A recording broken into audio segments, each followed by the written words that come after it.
4 generations of audiences, Ron Howard has embodied the ultimate Hollywood success story.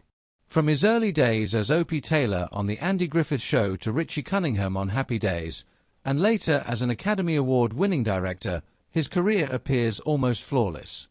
He avoided the scandals and burnout that plagued so many child stars and instead built a reputation as one of the industry's most reliable, affable filmmakers.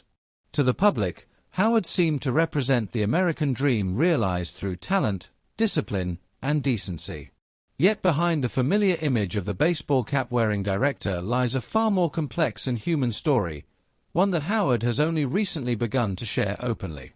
In interviews and his memoir, Howard has revealed moments of deep personal regret, family strain, and professional crisis that sharply contrast with his polished public persona. One of the most painful decisions of his life came in 1991, when he chose to direct Far and Away, a massive historical epic that required 6 months of filming overseas. At the time, his wife Cheryl had just given birth to their 4th child, Jocelyn. Howard believed the project was essential for his career, but the cost was steep. When he returned home after months away, his infant daughter did not recognize him. That moment became a lasting emotional wound, forcing him to confront the reality that professional ambition can demand irreversible personal sacrifices, especially when it comes to family. Family challenges extended beyond his own household. While Ron's career soared, his younger brother Clint struggled with addiction throughout the 1980s. Watching his brother decline while feeling powerless to help created intense guilt, particularly as Ron's success cast an unavoidable shadow. Eventually, Ron issued an ultimatum, rehab or distance, which helped Clint begin recovery, but the emotional burden lingered.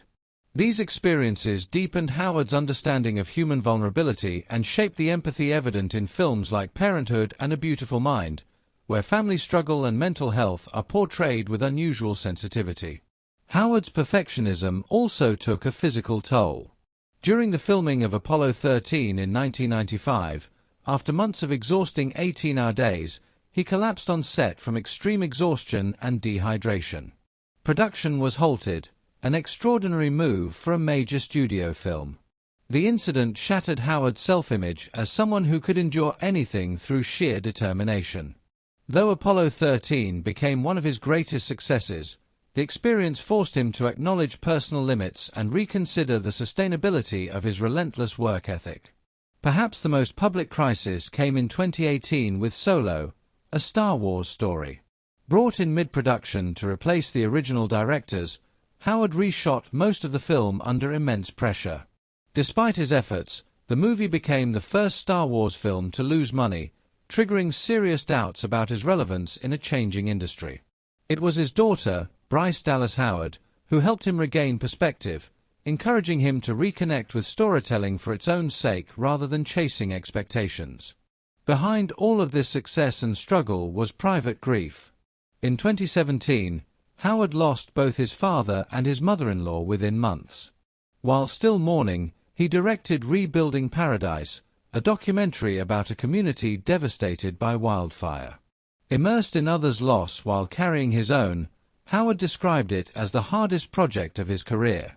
These revelations ultimately reshaped the image of Ron Howard, not as a flawless Hollywood figure, but as a man who has endured regret, doubt, and grief, and whose greatest strength may be his willingness to finally tell his own story.